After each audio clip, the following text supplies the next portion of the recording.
In fact మా RS Praveen Kumar గారు మీరు స్పందించడం లేదు అని చెప్పి వారే స్వయంగా ఆర్ఎస్ ప్రవీణ్ కుమార్ గారు పీసీసీఎఫ్ గారికి 2 ఏప్రిల్ రోజు లెటర్ పెట్టినారు.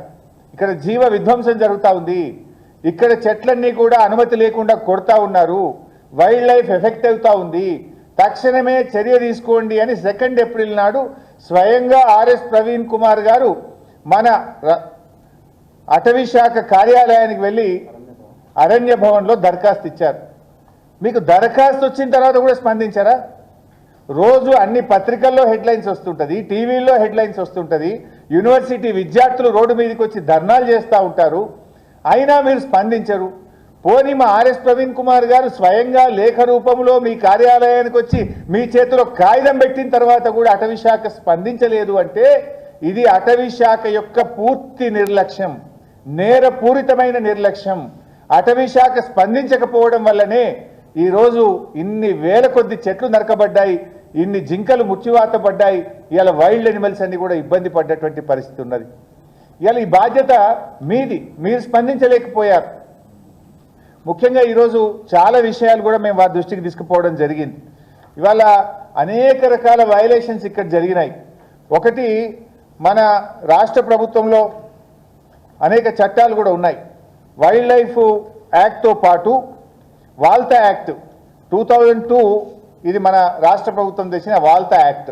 ఈ వాల్తా యాక్ట్ ప్రకారంగా ఎవరైనా చెట్టు కొట్టాలంటే రాష్ట్ర ప్రభుత్వం అనుమతి తీసుకోవాలి. అంతేకాకుండా సాయిల్ కన్జర్వేషన్ కూడా, అక్కడ చెరువు కూడా ఉంది, ఆ సాయిల్ కన్జర్వేషన్ కూడా దృష్టిలో పెట్టుకొని తగిన చర్యలు తీసుకోవాలి. దానికి ఏమేం రూల్స్ ఫాలో కావాలో ఇక్కడ స్పష్టంగా చెప్పారు, ఇది కూడా వారికి అందించాం. అదేవిధంగా తెలంగాణ ఏర్పడ్డ తర్వాత 2017లో జీవో నంబర్ 23 మన రాష్ట్ర ప్రభుత్వ అటవీ శాఖ ఇష్యూ చేసినటువంటి గైడ్ లైన్స్. ఈ రాష్ట్రంలో ఎవరైనా ఏదైనా చెట్టు కొట్టాలంటే ఆన్లైన్లో మీరు దరఖాస్తు చేయాలి, 100 రూపాయలు దరఖాస్తు చేయాలి.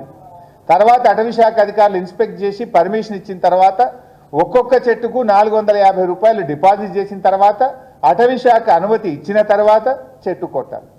అది అటవీ భూమి కాదు, పట్టా భూమి అయినా, హౌస్ సైట్ అయినా, వ్యవసాయ భూమి అయినా, ప్రభుత్వ భూమి అయినా, అది ఏ భూమి అయినా సరే అనుమతి తప్పనిసరి అని చెప్పి జీవో నంబర్ 23 5/7/2017లో చాలా స్పష్టంగా ఇందులో పేర్కొనబడింది. ఇది కాకుండా సుప్రీంకోర్టు ఒక ఆర్డర్ ఇచ్చింది 4/3/2025 అంటే 4th March 2025న ఒక ఆర్డర్ ఇచ్చింది సుప్రీంకోర్టు. ఇన్ఫ్యాక్ట్ దానికంటే ఏడాది ముందే సుప్రీంకోర్టు ఒక ఆర్డర్ ఇచ్చింది. ఎంత స్పష్టమైన ఆర్డర్ ఇచ్చిందంటే, మీరు అటవీ భూములే కాకుండా ద డెఫినేషన్ ఆఫ్ ఫారెస్ట్ అంటే అది గవర్నమెంట్ రికార్డులో ఫారెస్ట్ భూమి అని రాయవలసిన అవసరం లేదు, అది ఫారెస్ట్ నేచర్ కలిగి ఉంటే అది అటవీ భూమి. అటువంటి భూములు మీ రాష్ట్రంలో ఎన్ని ఉన్నాయి? అటవీ భూములే కాకుండా అటవీలో ఉండేటువంటి లక్షణాలు కలిగినటువంటి ప్రభుత్వ భూములు, పట్టా భూములు మీ రాష్ట్రాల్లో ఎన్ని ఉన్నాయి, వాటి వివరాలు ఇవ్వండి అని దేశంలోని అన్ని రాష్ట్రాలను కూడా సుప్రీంకోర్టు కోరింది. ఆ సుప్రీంకోర్టు ఉత్తర్వుల మేరకు మన రాష్ట్రంలో కూడా ఒక కమిటీ వేశారు. ఆ కమిటీ ఒకవైపు పనిచేస్తూ ఉంది. ఈ రాష్ట్రంలో అటవీ శాఖ యొక్క లక్షణాలు కలిగినటువంటి అటవేతర భూములను గుర్తించేటువంటి కమిటీ ఈ రాష్ట్ర ప్రభుత్వం వేసింది. ఆ కమిటీని ఎక్స్పర్ట్ కమిటీ పనిచేస్తూ ఉంది. అంటే ఏంటి, ఎక్స్పర్ట్ కమిటీకి ఏం బాధ్యత ఇచ్చింది సుప్రీంకోర్టు, రాష్ట్ర ప్రభుత్వము అంటే ఎక్కడైనా ప్రభుత్వ భూముల్లో, పట్టా భూముల్లో బాగా చెట్లు పెరిగి ఉంటే, అక్కడ వన్యప్రాణులు ఉంటే అటువంటి భూములను గుర్తించి సుప్రీంకోర్టుకు వివరాలు ఇవ్వండి అని అడిగింది. గుర్తించి ఆ భూములు కాపాడండి, వివరాలు ఇవ్వండి అని సుప్రీంకోర్టు చెప్తే వీళ్ళు ఆ భూములను గుర్తించి తెగ నరికే పనిచేసినారు. మరి ఎక్స్పర్ట్ కమిటీ ఏం చేస్తుంది? ఒకవైపు సుప్రీంకోర్టు స్పష్టంగా చెప్పింది 4th March 2025 order number 1164 of 2023 Ashok Kumar Sharma versus Indian forest service. ఇలాంటి స్పష్టమైన ఆర్డర్ ఒకవైపు సుప్రీంకోర్టు ఇస్తే, ఈ సుప్రీంకోర్టు ఉత్తర్వులను ఉల్లంఘనకు ఈరోజు రాష్ట్ర ప్రభుత్వం పాల్పడ్డది అని చెప్పి మేము ఆధారాలతో సహా వారికి ఇవ్వడం జరిగింది.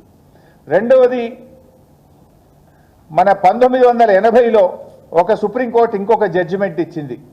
గోదావర్మన్ వర్సెస్ యూనియన్ ఆఫ్ ఇండియాలో 1980లో సుప్రీంకోర్టు ఇంకొక జడ్జిమెంట్ ఇచ్చింది.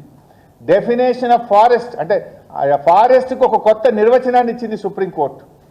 ప్రభుత్వ భూమే అటవీ భూమే కానక్కర్లేదు, అది పట్టా భూమి అయినా అది ఎలాంటి భూమి అయినా సరే 10 హెక్టార్ల కంటే ఎక్కువగా ఉండి 0.4 డెన్సిటీ ఆఫ్ ఫారెస్ట్ అక్కడ చెట్లు ఉన్నట్టయితే దానిని అటవీ భూమిగానే పరిగణించాలి అని 1980లో Godavarman versus union of India కేసులో సుప్రీంకోర్టు స్పష్టమైన తీర్పు ఇచ్చింది.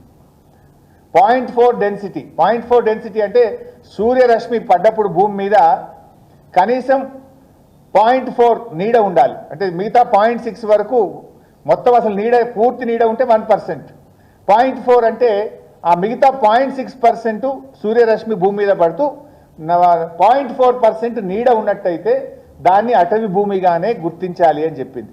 నిన్న వీళ్ళు నరికినటువంటి భూమి ది సుప్రీంకోర్టు గోదావర్మన్ జడ్జిమెంట్ను కూడా ఉల్లంఘించింది. అక్కడ 10 హెక్టార్ల కంటే ఎక్కువ అన్నారు, అక్కడ ఉన్నది 400 ఎకరాల భూమి. అక్కడ అడవి చాలా దట్టంగా చెట్లు ఉన్నాయి.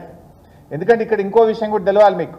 2011వ సంవత్సరంలో 1,00,000 మొక్కలు ఈ భూమిలో జిహెచ్ఎంసీ హెచ్ఎండి ఆధ్వర్యంలో షేర్లింగంపల్లి మున్సిపాలిటీ ఆధ్వర్యంలో ఇక్కడ 1,00,000 మొక్కలు పెట్టారు. అప్పుడున్న ప్రధానమంత్రి మన్మోహన్ సింగ్ గారు టాటా ఇన్స్టిట్యూట్కు ఫౌండేషన్ వేయడానికి వచ్చినప్పుడు మన్మోహన్ సింగ్ గారు కూడా ఈ 400 ఎకరాల్లో చెట్టు పెట్టిండు. 1,00,000 మొక్కలు పెట్టారు 2011వ సంవత్సరంలో. అంటే 14 ఏళ్ళ 15 ఏళ్ళ వయసున్న చెట్లు అక్కడ ఉన్నాయి. అంత స్పష్టంగా ఈ రెండవ supreme court judgement Godavarman versus union of India 1980 జడ్జిమెంట్ను కూడా రాష్ట్ర ప్రభుత్వం ఉల్లంఘనకు పాల్పడ్డది. మూడవది తెలంగాణ ఫారెస్ట్ యాక్ట్ 1967. మన రాష్ట్ర ప్రభుత్వ ఫారెస్ట్ యాక్ట్ 1967ను మరి అందులో చాలా స్పష్టంగా చెట్లు కొట్టాలంటే ఏ నియమ నిబంధనలు పాటించాలని మన 1967 తెలంగాణ ఫారెస్ట్ యాక్ట్ చెప్తుంది. దాని నియమ నిబంధనలు కూడా ఉల్లంఘించారు. నాలుగోది వైల్డ్ లైఫ్ యాక్ట్ 1972, దాన్ని కూడా ఈ రాష్ట్ర ప్రభుత్వం ఉల్లంఘించింది. వైల్డ్ లైఫ్ యాక్ట్ ప్రకారంగా ఇక్కడ అనేకమైనటువంటి జీవరాశులు ఉన్నాయి. అడవి పందులు కానీ, స్పాటెడ్ డేర్స్ కానీ, స్నేక్స్ కానీ, అదేవిధంగా పికాక్స్ కానీ, మరియు తాబేళ్ళు, ఇలా రకరకాలుగా అనేకమైనటువంటి రేర్ ఎనిమల్స్, రేర్ బర్డ్స్ ఇక్కడ ఉన్నాయి. వాటిని రక్షించాల్సిన ప్రభుత్వం ఇవాళ భక్షించే ప్రయత్నం చేసింది అనే విషయాన్ని కూడా కమిటీ దృష్టికి తీసుకుపోయాం.